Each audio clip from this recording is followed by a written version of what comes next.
오늘 예배를 통해 함께 은혜 받으실 하나님의 말씀은 마가복음 11장 11절 그리고 15절에서 19절의 말씀입니다. 신약성경 74페이지 마가복음 11장 11절 그리고 15절에서 19절의 말씀을 같이 연결해서 보도록 하겠습니다. 여호와께서 예루살렘에 이르러 성전에 들어가사 모든 것을 둘러보시고 때가 이미 저물매 12제자를 데리시고 베다니에 나가시니라. 그들이 예루살렘에 들어가니라. 예수께서 성전에 들어가사 성전 안에서 매매하는 자들을 내쫓으시며 돈 바꾸는 자들의 상과 물기 파는 자들의 의자를 둘러보시니라. 아무나 물건을 가지고 성전 안으로 지나다님을 허락하지 아니하시고 이에 한철 이르시되 기록되었다. 내 집은 만민이 기도하는 집이라 칭함을 받으리라고 하지 아니하였느냐. 너희는 강도의 수고를 만들었도다. 대제사장들과 서기관들이 듣고 예수를 어떻게 죽일까 하고 꾀하니 이는 무리가 다 그의 교훈을 놀랍게 여김으로 그를 두려워하밀러라. 그리고 날이 저물매 그들이 성 밖으로 나가더라. 아멘. 예루살렘에 입성하신 예수님의 목적은 십자가를 지시고 우리를 대신해 죽으시기 위함이었습니다. 그러나 제자들과 무리들은 주님을 군사적인 메시아로 그리고 세속적인 왕으로 환영했습니다.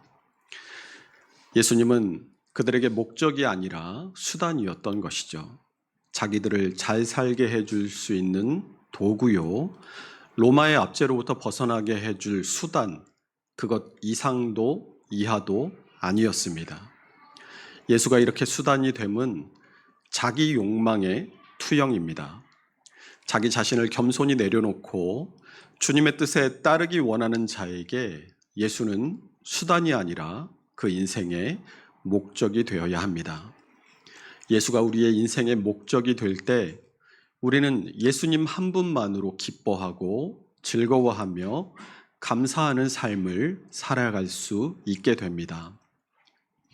예수를 목적으로 삼아 바로 따라가야 목적지인 하나님의 나라 천국에 닿게 되고 거기에 영원한 생명과 소망이 있는 줄로 믿으시기 바랍니다. 그래서 오늘은 이렇게 한번 인사해 봤으면 좋겠습니다. 주님 뜻대로 사는 복된 인생이 됩시다. 주님 뜻대로 사는 복된 인생이 됩시다. 할렐루야. 오늘 본문에서 예수님은 베다니에서 벳바게를 거쳐 예루살렘으로 입성하십니다. 그리고 어디로 가시죠? 곧바로 성전으로 들어가십니다. 본문 11절에 보니까 예수께서 예루살렘에 이르러 성전에 들어가사 모든 것을 둘러보시고 이렇게 말씀하고 있습니다. 예수님께서 성전에 들어가셔서 둘러보신 모든 것이란 무엇을 말하는 것일까요?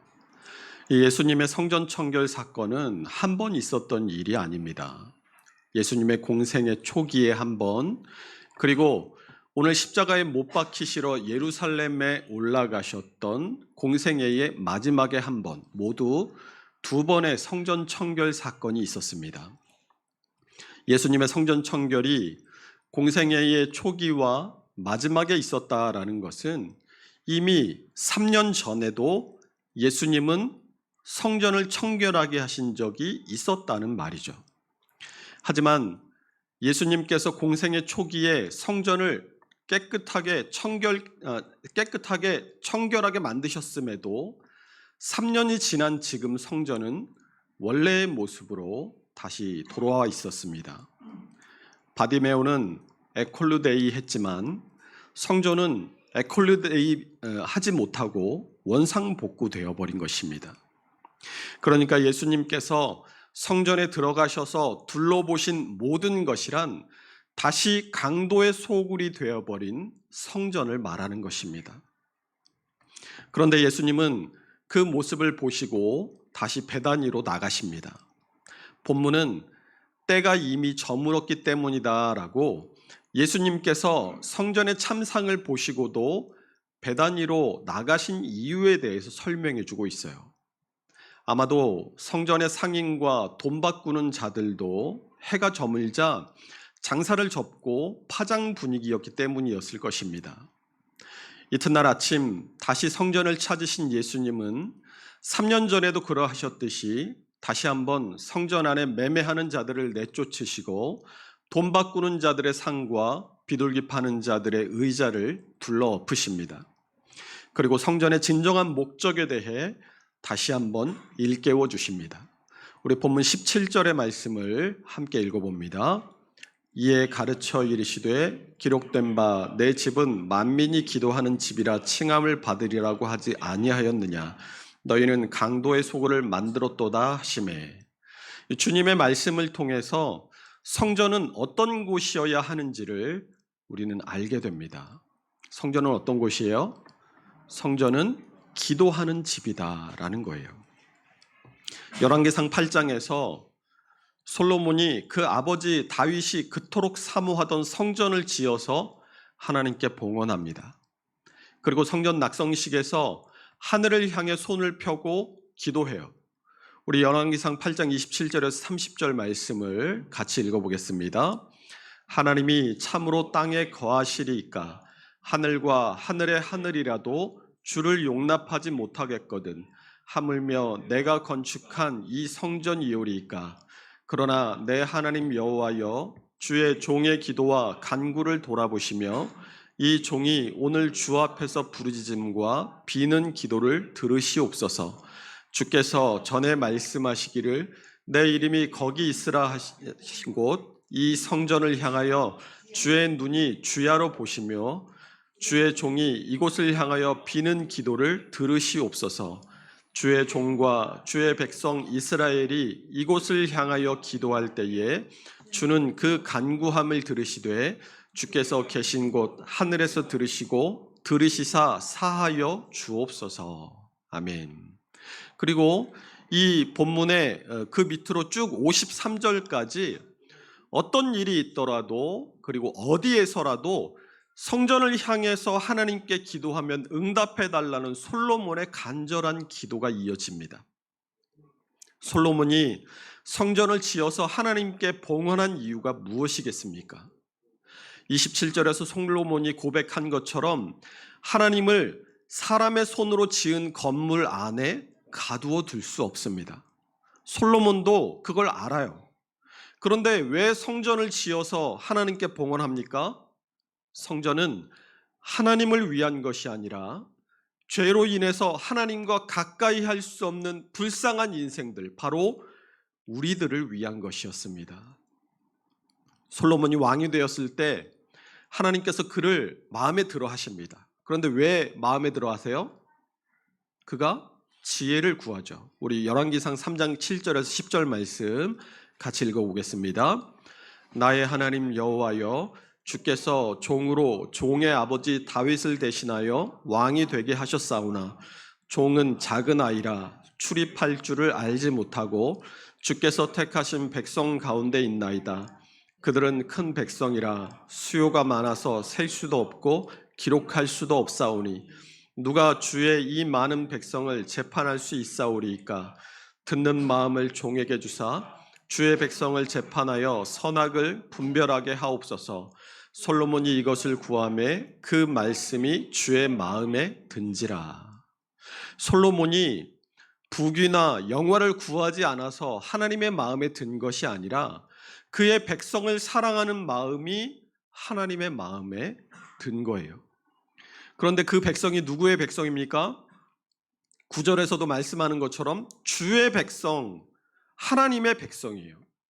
그런데 솔로몬이 성전을 짓고 하나님을 향해서 기도하면서 하나님께서 주야로 이 성전을 향해 보시면서 이 백성들이 하나님을 향해서 기도하면 긍휼히 여기사 그 기도와 간구를 들어주옵소서 하고 기도합니다. 솔로몬은 성전을 짓고 그 성전을 하나님께 봉헌한 그 성전의 의미를 정확하게 알고 있었던 겁니다. 더구나 보세요. 열왕기상 8장 41절 43절 말씀 함께 읽어보겠습니다. 또 주의 백성 이스라엘에 속하지 아니한 자 곧 주의 이름을 위하여 먼 지방에서 온 이방인이라도 그들이 주의 크신 이름과 주의 능한 손과 주의 펴신 팔의 소문을 듣고 와서 이 성전을 향하여 기도하거든 주는 계신 곳 하늘에서 들으시고 이방인이 주께 부르짖는 대로 이루사 땅의 만민이 주의 이름을 알고 주의 백성 이스라엘처럼 경외하게 하시오며 또 내가 건축한 이 성전을 주의 이름으로 일컫는 줄을 알게 하옵소서. 솔로몬은 이방인들이 하나님을 위해서 기도하면 그 기도도 하나님 들어주옵소서라고 기도합니다. 우리 사진 한번 보여주세요. 이 당시에 이 성전의 구조를 보면 이 뒤에 높은 빌딩처럼 있는 것이 이 지성소와 성소가 있는 건물입니다. 그리고 저 성소가 중심이 되어서 그 성소의 앞쪽으로 이 번제단을 태우는 제단이 있고 이 큰 담을 둘러서 이 여인들의 뜰이 있어요. 그러니까 유대인들 여자들은 저 뜰 이상 그 번제단 쪽으로 나갈 수 없습니다. 그래서 그 여인들, 유대인들 그리고 여인들이 들어가는 여인들의 뜰이 있고 그 담 바깥으로 넓은 공터가 있죠. 저곳이 이방인의 뜰이 있습니다. 이방인들은 유대인이 아니기 때문에 저 담장 안으로 성소 안으로 들어갈 수는 없지만 하나님을 믿는 믿음을 가진 이방인들도 성전에 와서 기도할 수 있었어요. 그런데 성전에 짐승을 사고 파는 상인들과 돈을 바꿔주는 환정상들이 바로 이 이방인의 뜰에 자리를 잡고 매매를 했습니다. 이방인들이 그곳에서 기도할 수 있겠습니까? 오늘 예수님께서 17절에서 기록된 바 내 집은 만민이 기도하는 집이라 칭함을 받으리라고 하지 아니하였느냐라고 말씀하세요. 유대인들이 기도하는 집이다라고 말씀하지 않으시고 만민이 기도하는 집이라고 말씀하십니다. 성전은 하나님을 믿고 하나님께 기도하고자 하는 사람은 어떤 차별도 두지 않고 들어와서 하나님 앞에 마음을 통하고 기도하는 곳이어야 돼요. 그런데 이 유대인들의 선민의식이 이방인들의 기도를 막고 있습니다. 이방인들이 하나님께로 나아오는 길목을 가로막고 거기서 더 이상 못 들어오게 하는 거예요. 하나님께서 그것을 기뻐하시겠습니까? 이처럼 성전은 백성들이 하나님께로 나아가는 기도의 통로요, 또한 하나님을 만나는 교제의 장소입니다. 그런데 자신들의 이익에 눈이 먼 자들이 성전을 목적대로 쓰지 못하게 하고 거기에다 빨대를 꽂았어요. 왜 성전 안에 짐승을 사고 파는 상인들과 돈을 바꿔주는 환정상들이 성전 안에 있겠습니까? 하나님께 제사하러 올 때는 누구나 재물을 가지고 하나님 앞에 나와야 합니다. 그리고 그 하나님께 드릴 재물은 반드시 흠이 없는 것이어야 했어요. 하지만 1년에 3차례 하나님께 제사하러 예루살렘까지 올 때 먼 지역에 있는 사람들은 짐승을 데리고 그 짐승과 함께 긴 여행을 하게 되면 짐승이 노중에서 상처를 입거나 긴 여행을 힘들어서 살이 빠져서 볼품 없어질 수도 있습니다. 또 오는 중에 도적이나 강도를 만나면 약탈의 위험도 있었어요. 강도를 만났는데 이거 하나님께 드릴 제물입니다 하면 강도들이 그냥 보내주겠어요? 그럼 만약에 그냥 보내주면 다 우리 건 다 하나님께 드릴 제물이에요 그렇게 얘기하면 되겠죠. 뺏긴단 말이에요. 그래서 신명기 14장에서는 먼 곳에서 제사하러 오는 사람들을 위한 율법의 규정이 있었습니다. 우리 신명기 14장 24절 26절 함께 읽어봅니다. 그러나 내 하나님 여호와께서 자기의 이름을 두시려고 택하신 곳이 내게서 너무 멀고 행로가 어려워서 내 하나님 여호와께서 그 풍부히 주신 것을 가지고 갈 수 없거든 그것을 돈으로 바꾸어 그 돈을 싸가지고 내 하나님 여호와께서 택하신 곳으로 가서 내 마음에 원하는 모든 것을 그 돈으로 사되 소나 양이나 포도주나 독주 등 내 마음에 거기 내 하나님 여호와 앞에서 너와 내 권속이 함께 먹고 즐거워할 것이며. 이렇게 이 예루살렘에는 멀리서 오기 때문에 제물을 준비해 오지 못하는 사람들을 위해서 아예 성전 근처에 제물용 물건들을 파는 그런 상인들이 생겨나게 됐습니다. 멀리서 온 사람들은 이 짐승을 오면서 짐승을 신경 쓰지 않아도 되니까 좋고, 또 상인들은 짐승을 팔아서 이익을 남기니까 좋았습니다. 그런데 제사장들이 보니까 이게 돈이 되는 사업인 거예요. 잘만 하면 이 사업을 독점적으로 할 수 있을 것 같아요. 그래서 밖에 있던 상인들을 성전 안으로 끌어들였습니다. 그리고 보호비를 명목으로 자릿세를 받기 시작했어요. 뭐든지 독점이 되면 비싸지게 마련입니다. 왜 그래요? 내 목도 챙겨야 되고 상납할 목도 챙겨야 되잖아요.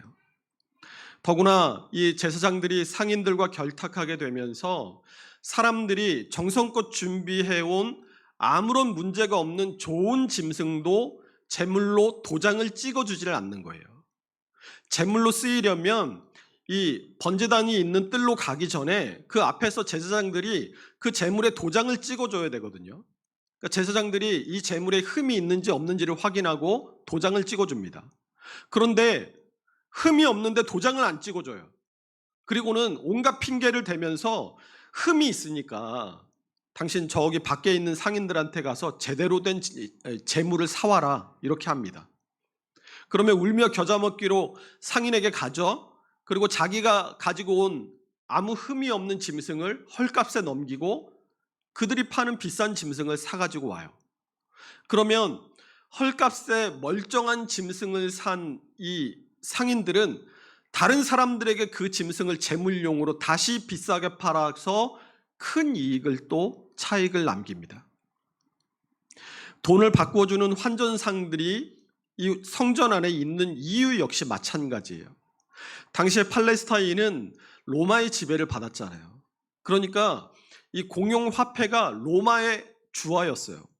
그런데 이 로마의 주화는 앞면에 이 황제의 얼굴이 그려 있고 뒷면에 가이사는 주님입니다라는 글이 쓰여져 있었습니다. 그러니까 이 우상이잖아요.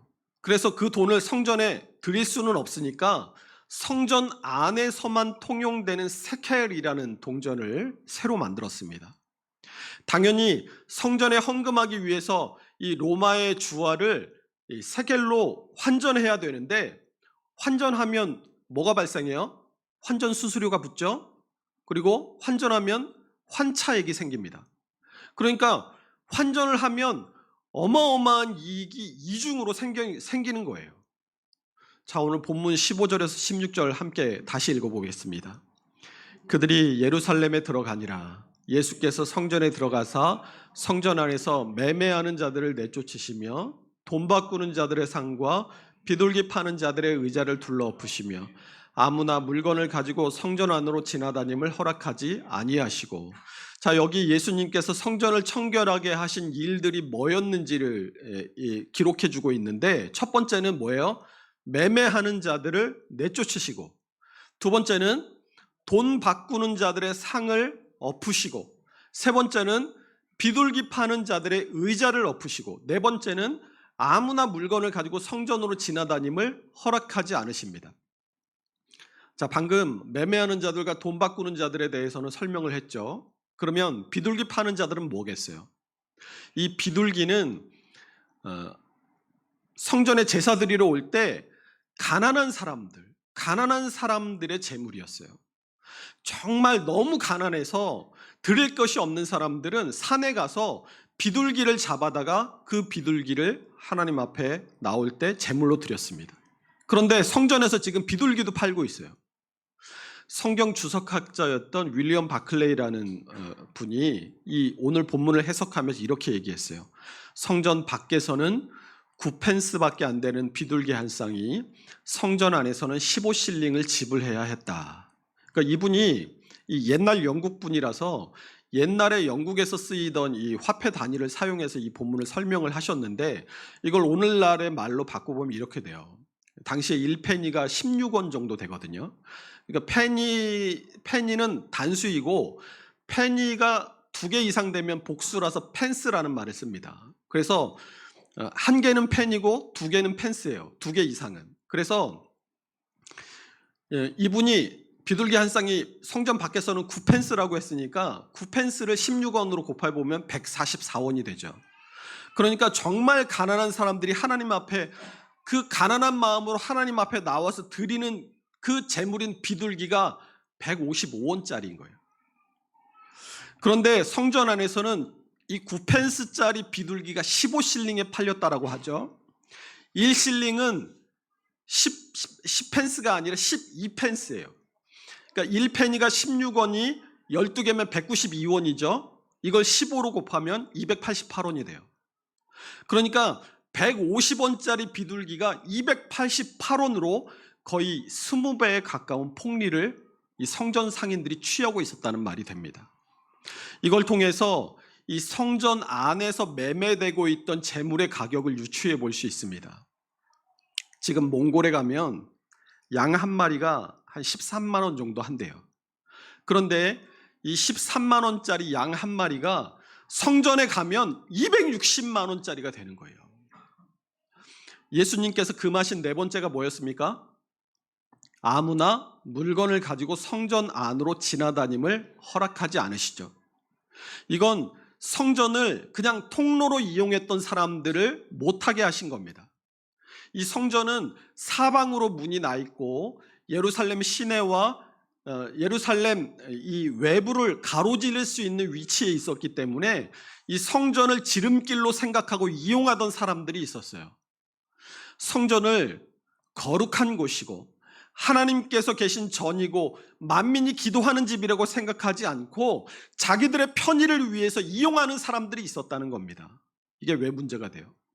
그들도 역시 이방인의 뜰을 가로질러 다녔어요. 여러분이 기도하러 교회에 와서 두 손을 모으고 기도하려고 눈을 감았어요.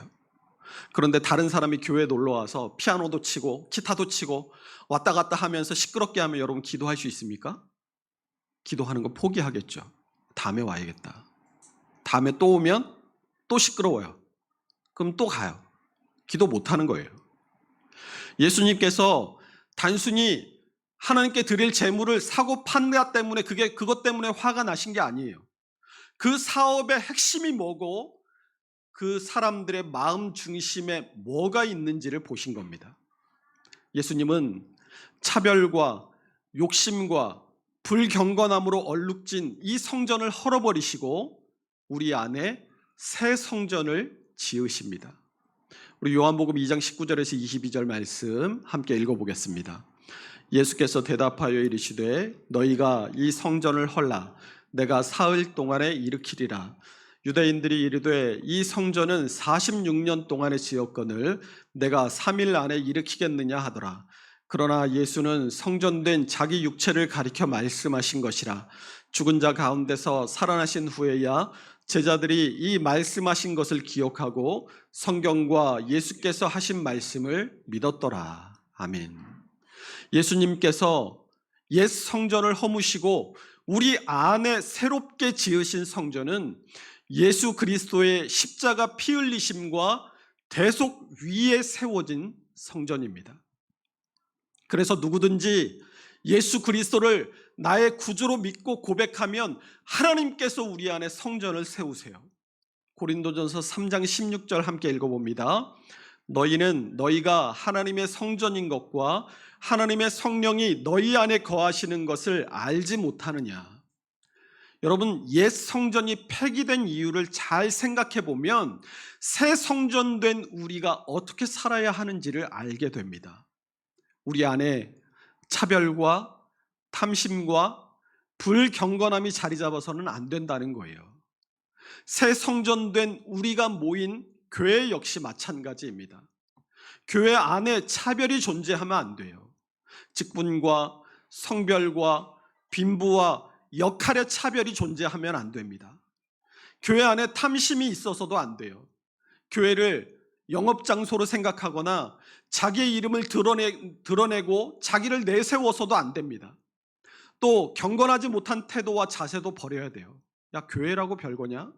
교회도 다 사람 사는 데지 뭐. 이런 식으로 세상에서 하던 행태를 교회 안에 그대로 가지고 와서 행하거나 성전된 우리가 모인 교회를 깔아내려서는 안 된다는 거예요.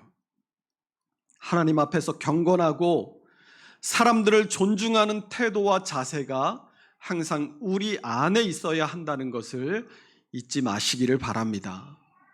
그러면 주님의 새 성전이 된 우리는 어떻게 살아야 됩니까? 고린도전서 6장 19절 20절 말씀을 함께 읽어봅니다. 너희 몸은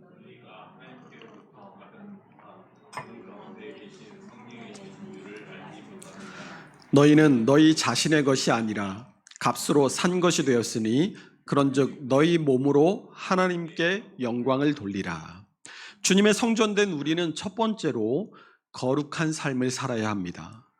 방금 읽은 이 고린도전서 6장 19절은 우리의 몸이 성령의 전이라 라고 말하면서 너희는 이제 너희 자신의 것이 아니라 라고 말씀합니다. 하나님께서 우리를 그의 아들 예수 그리스도의 핏값을 주고 사셨기 때문이에요. 예수 그리스도의 핏값으로 속량된 우리는 이제 우리 자신의 것이 아니라 하나님의 것인 줄로 믿으시기 바랍니다. 그러므로 하나님의 것으로 속량을 입은 우리는 이제 육신의 소욕을 따라 행하는 것이 아니라 하나님의 뜻을 따라 행해야 합니다. 하나님께서 거룩하시니 하나님의 소유된 우리 역시 마땅히 거룩하게 살아야 되는 거예요. 거룩하게 산다는 것은 하나님과 교제하는 삶을 말하는 것입니다. 하나님은 죄를 미워하시기 때문에 죄와 전혀 가까이 하실 수 없는 분이세요. 그래서 하나님을 만나기 원하고 하나님을 가까이 하기 원하는 사람은 자신의 안에 있는 모든 죄를 버리고 거룩해져야만 합니다. 죄가 없이 거룩한 사람을 하나님께서 가까이 하시고 만나주시고 그의 기도에 귀 기울여 주십니다. 이게 하나님과 교제하는 삶인 거예요. 베드로전서 1장 15절에서 16절은 오직 너희를 부르신 거룩한 이처럼 너희도 모든 행실에 거룩한 자가 되라. 기록되었으되 내가 거룩하니 너희도 거룩할지어다 하셨느니라 라고 말씀하고 있습니다. 하나님께서 거룩하시니까 우리도 당연히 거룩해야 되는데 어떻게 거룩해야 된다고요? 너희도 모든 행실에 거룩한 자가 되라고 말씀하십니다. 교회 안에서만 거룩한 자는 거룩한 자가 아니라 거룩한 척하는 사람이에요. 교회 안에서도 거룩하고 밖에서도 거룩한 삶을 유지해야 하나님의 거룩하심을 본받아 그분의 거룩하심을 따라 살아갈 수 있게 됩니다.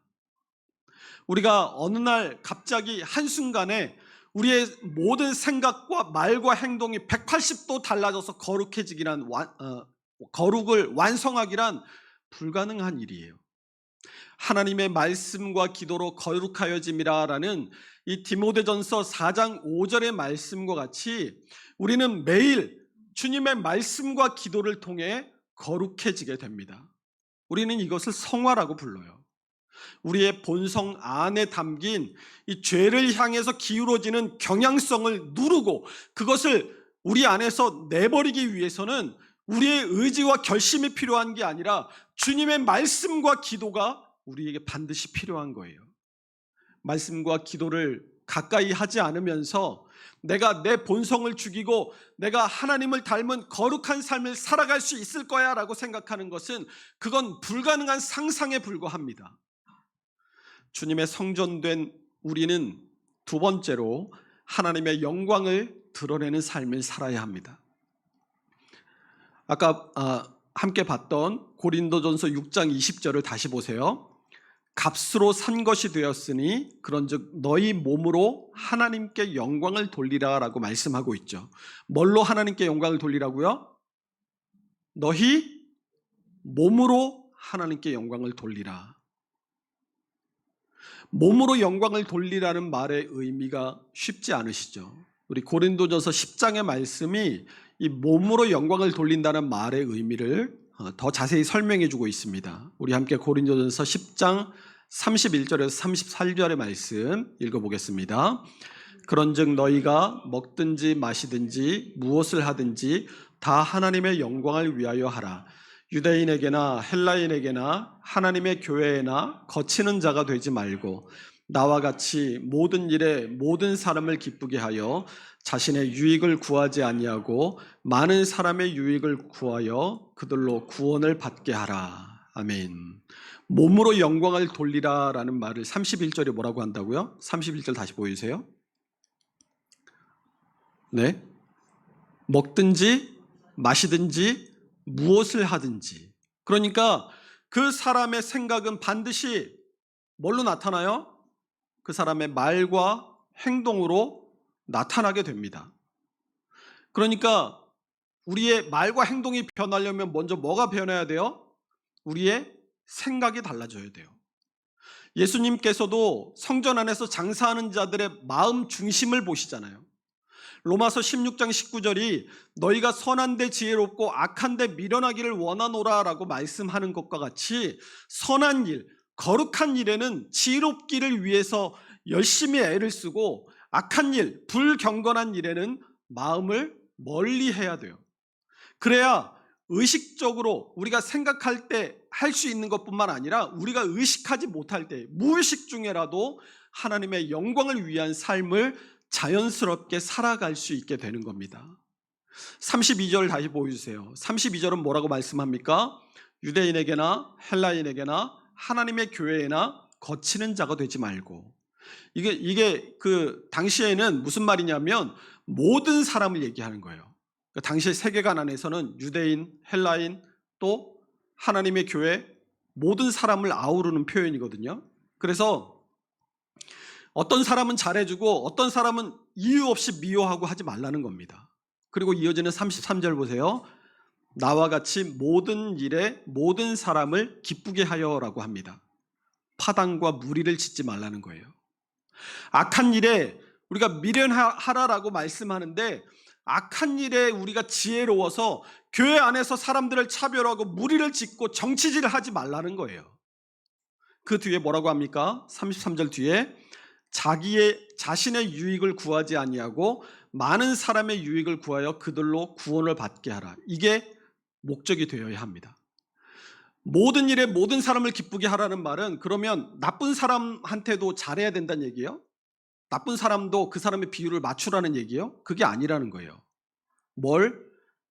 마지막에 그들로 구원을 받게 하라라고 하잖아요. 구원에 이르게 하는 일을 위해서 다른 사람을 기쁘게 하는 그 일을 하라는 얘기입니다. 그러니까 자기의 유익을 구하지 아니하고 많은 사람의 유익을 구하여 그들로 구원을 받게 하라. 바로 이게 목적이 되어야 된다는 거예요. 나의 이익이 우선이 아니라 많은 사람의 이익, 그 많은 사람의 이익이 뭐예요? 구원이에요. 많은 사람을 구원으로 이끄는 그 일을 하라는 겁니다. 마태복음 5장 16절에서 예수님께서 이같이 너희 빛이 사람 앞에 비치게 하여 너희 착한 행실을 보고 하늘에 계신 너희 아버지께 영광을 돌리게 하라라고 말씀하시죠. 우리가 행하는 것들, 우리의 삶을 통해서 하나님께 영광을 돌리라는 것은 우리가 행하는 일들을 통해서 사람들이 구원의 길을 발견하게 하라는 얘기입니다. 어떻게 해야 우리의 행하는 일들을 통해서 사람들이 구원의 길을 발견하게 되겠어요? 마태복음 5장 16절 상반절에 너희 빛이 사람 앞에 비치게 하라고 말씀하시죠. 너희 빛, 그러니까 우리의 빛이 뭐예요? 우리 자신은 빛이 아니에요. 착각하시면 안 돼요. 요한복음 1장 9절이 참 빛, 곧 세상에 와서 각 사람에게 비추는 빛이 있었나니라고 말씀하는 것처럼 우리에게 있는 빛이란, 우리에게 있는 유일한 빛이란 바로 예수 그리스도를 말하는 거예요. 그러니까 너희 빛이 사람 앞에 비치게 하여 그들로 너희 착한 행실을 보고 하늘에 계신 너희 아버지께 영광을 돌리게 하라라는 이 예수님의 말씀은 예수 그리스도로 인해서 내가 지금 이렇게 살아가고 있습니다라는 것을 세상에 보여주라는 얘기예요.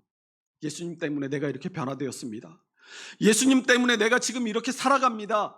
이렇게 예수님 때문에 착하게 살아가고 있는 모습을 세상에 보여줄 때 세상 사람들이 우리를 그렇게 변화시키신 하나님에게 영광을 돌리며 자신들도 우리도 저 사람들 같은 삶을 살아봐야 되겠다. 그런 마음으로 하나님의 구원의 자리에 나오도록 만들라는 겁니다. 예수님께서 오늘 17절의 말씀에서 기록된 바 내 집은 만민이 기도하는 집이라 칭함을 받으리라 하지 아니하였느냐. 너희는 강도의 소굴을 만들었도라라고 말씀하시잖아요. 거룩한 성전이 그 목적대로 사용되지 않을 때 강도의 소굴이 됩니다. 주님께서 우리를 새 성전 삼으시기 위해 우리를 대신해서 죽으셨어요. 우리는 그럼 이제 뭐예요? 새 성전이잖아요. 그런데 우리가 성전으로서의 목적에 충실하지 못하고 우리 안에 옛 성전처럼 차별과 탐욕과 불경건함이 가득하다면 우리 역시 강도의 소굴이 된다는 것을 잊지 말아야 된다는 겁니다. 주님께서 성전을 청결하게 하신 것처럼 우리도 우리 안에 있는 모든 차별과 탐욕과 불경건함을 내버리고 주님의 새 성전으로서 거룩하게 하나님의 영광을 위해 살아가야 할 줄로 믿습니다. 우리가 우리의 삶을 통해 거룩하고 착한 삶을 살아갈 때 많은 이들이 우리를 통해 진리를 발견하고 생명을 발견하며 구원의 길로 나아오게 될 줄로 믿습니다. 기도하겠습니다.